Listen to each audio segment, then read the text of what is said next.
Hello, everybody. It's Emily here from Phoenix Gateway, and I'm here to do your general weekly read for the 21st to the 27th of December. I'm working with my Sacred Geometry Healing card deck. The link is below to where these can be purchased, as well as my liquid alchemy in a bottle, which are high vibrational frequencies that can be ingested to nurture, balance, heal mind, body, and soul. You can go onto my website, and the link will be below with that as well, which is phoenixgateway.com.au, and you can find quite a lot of information on these, and even download an ebook if you'd like on them as well. So before I get into actually reading my cards, I'd like to speak about what's going on this week astrologically, because there's a lot of things going on and they're really pertinent to what is happening this week. And so I'm going to do that. But first, I pulled a card from another deck. And this is Snake Spirit, Time to Heal. It's a number 55, and it's really pertinent for this week and what is going on. And you'll understand why in a minute. But Snake is all about transformation and transmutation. I actually do an elixir called Snake Medicine, and it would be one I definitely recommend this week to use. And the other thing about snake medicine is, this snake spirit card is that it's a 55. And any number, this is a master number, and these master numbers are amplified because it's a doubling up of the number 5. And 5s are all about change and direction, new directions. It's about we're looking at an awakening aspect, and what we actually need to understand is that change isn't always scary. Change is actually very necessary, and the changes that are actually coming through are very exciting. It's not something I feel we need to be fearful of. And it's about opening up, it's believing, it's having faith. And it's about bringing ourselves back to bringing it back to ourselves, which is what I've spoken a lot about in particular this year with everything that's been going on with COVID. It's about diving deep, it's about doing the inner work. What happens is there's so much fear that's been generated with this programming and these, the aspects, the information around COVID and other things that are occurring in our world, that if you're not awakened on a conscious level, you are going to feel a lot more of that fear. And it's actually time to drop that fear, because it's time to go through that shift in consciousness. It's time to awaken. And this is what we've been leading up to, in particular with this week that's going on. So this is time to heal. This is the time, the time of shedding. It is the time of change on so many levels. So the reason I say this is, and the first words actually that came to me, when I started to write down some points tonight, is awakening to your highest potential. So that is what this reading is going to be all about. So what have we got coming up? On the 21st, we've got the solstice, the summer solstice in the southern hemisphere, the longest day of the year. And in the northern hemisphere, it's a winter, and it's the shortest day of the year.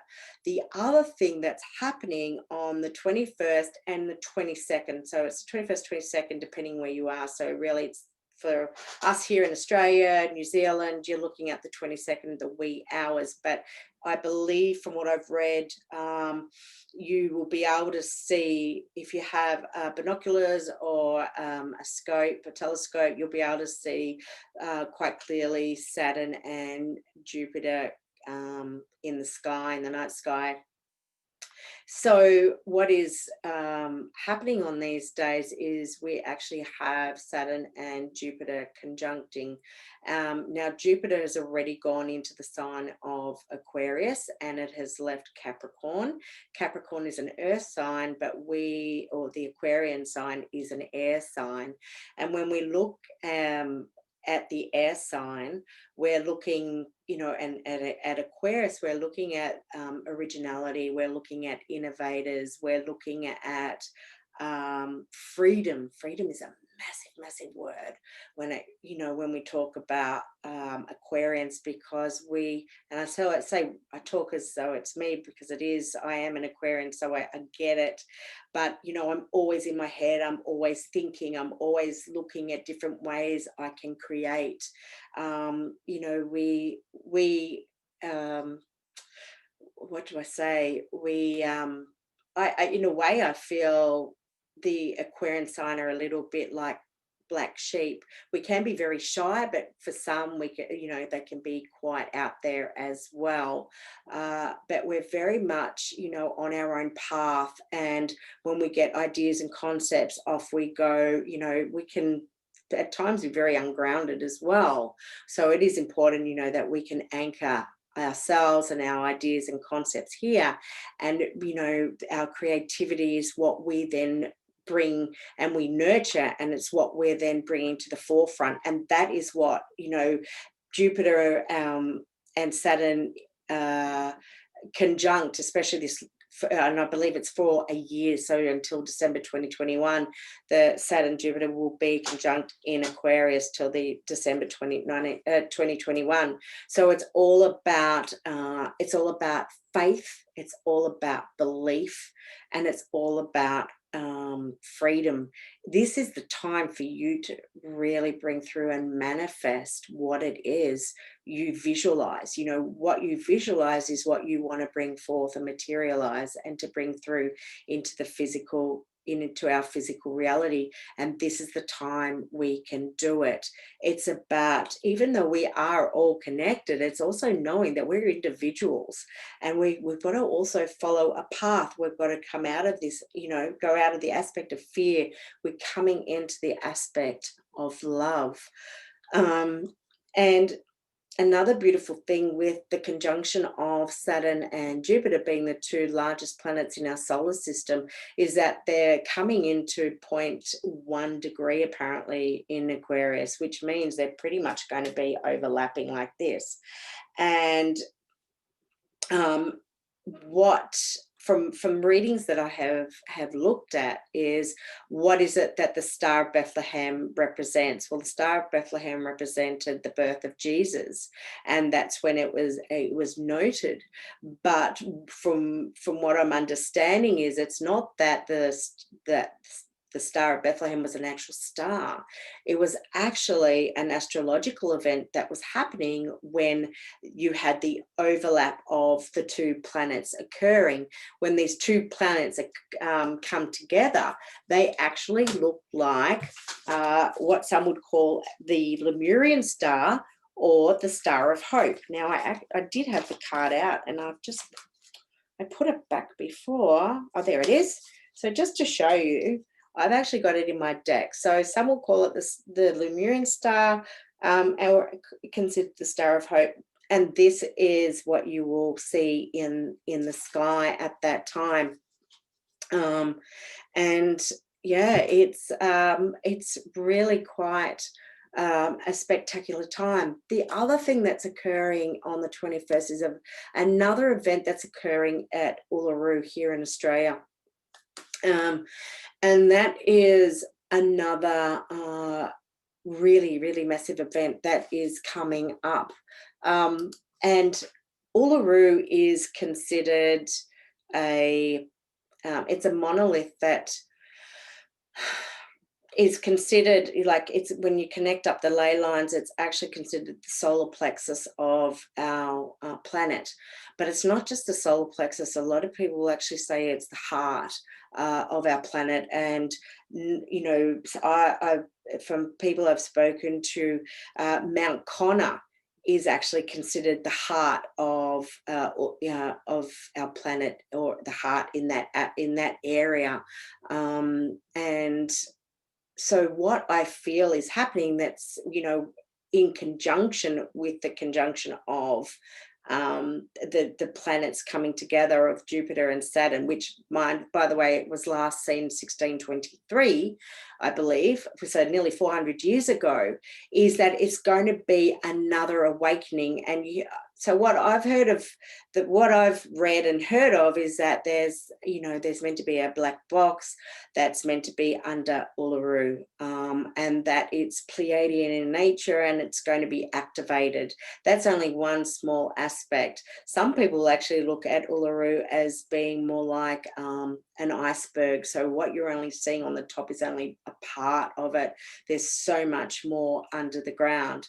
Back in March this year, I had the pleasure of going to Uluru at the equinox in March, and I created a beautiful elixir called Mapun, which translates to when the stars and healing align. And the stuff that was coming through was really, really pertinent. And I've actually been working with my elixir for the last week leading up to this event. I'm going to put the links in here as well. But why it's so important is because the way that I see it, it all comes together through the law of correspondence. The law of correspondence is as above, so below as above, which is the Kybalion. And this aspect is saying, the way I see it is that the stars are like neurons, and what's happening is that they're shooting off these electrical impulses down what we would consider the axons within our brain. But what is happening above is also happening below. So what's happening in the earth and in Uluru at this time is this activation, is this firing off of these axons down the neurons, down the ley lines of our planet. And this is energetically in turn then activating not only at Uluru, which has been the pinpoint there, but all around the world as well. So it's really quite a phenomenal event, or a chain of events that are occurring, and you'll find so much more information about it. I love following a page called Astro Butterfly, and I highly recommend them if you want to learn a little bit more about that as well. So let's get into this reading, because I have spoken for a bit and I just felt it was so important, to talk about this week. Okay, so the first card to come through is the 285. The 285 frequency is all about our optimal health and well-being. So what it is saying is that at this point in time, it is absolutely imperative, as we go through these major shifts at this present moment, and we're about to go through this massive change energetically, that we look after ourselves, because our body is our temple. We only have that one body in this physical lifetime, which houses our soul. Okay, so be mindful of what you're eating, be mindful of what you're drinking, be mindful, about exercise. And it's not just the physical aspect, it's about our emotional aspect, our mental aspect. What is your emotional and mental aspects like? You're suffering with anxiety, stresses, what is it that you can do to help yourself at this time? I find a lot of work with breath has been really, really good for me. So when I start to feel any sense of overwhelm, I just find myself going into my breath. So it's about breathing in through my nose, out through my mouth, and doing that a few times, eyes closed, until I find myself getting feeling more balanced and more harmonious. And I like to bring that breath as far down as I can into my abdomen. All right. Second card to come through is the icosahedron. So this is working with our heartfelt truths. When we're working with the icosahedron, it's the feminine aspect, and it's working with the element of water. So we're working with emotion. So be mindful again of your emotions. Maybe it's connected to the 285. Be mindful of your emotions. There might be something that's coming up that you need to work with at this present moment. But it's also saying how important it is to speak our truths, to speak our heartfelt truths. And part of, this healing, or this the optimal well-being for ourselves, is to express ourselves, and that's really, really important. The other card that came through is gratitude, and this card is saying it's really important to have gratitude for everything that we have been through in our lives to date. It is saying, we take the good, the bad, the ugly, everything that we have experienced has been for our higher, our highest good. And it's here to teach us. And hopefully we've all learned a lot from, what we already have been through in our lifetimes. And well, I say lifetimes, there you go. So lifetimes, because it might be past lives, if you believe in them. I surely do. It may be something that you're bringing through from that as well, that you do remember, because everything, all our knowledge, all our wisdom, that higher, learnings are within our cellular, in a cellular level, and it's what we're here to reactivate, reawaken, and bring forth at this point in time, so that we can continue on our path. Wow, they're flying out tonight, so they keep flying on the floor. We are working on stability in our, and our foundations at this point in time. And, they may feel a little bit rocky at the moment. And why? Because change is here. The foundation card, creating the stability, is a 9. 3 and 6 is a 9. 9 is endings, making way for new beginnings. We've got a 2 here, so the 2, that is actually balance. When we look at the 2, the 20, and the 24 of the 285 is a 6, and 6 is all about relationships, and it's all about love. It pertains to the heart. Beautiful. Again, we had the gratitude already, so we've got reflection, reflecting on where we've been or how far we've come. This is the time to really look at yourself. And as humans, I find that we're very good at punching ourselves in the head and going, oh, you haven't done enough, or you could have done better, or I could have succeeded more. Or maybe I didn't feel successful. But in actuality, you would be surprised when you look back at yourself and you reflect on how far you have come.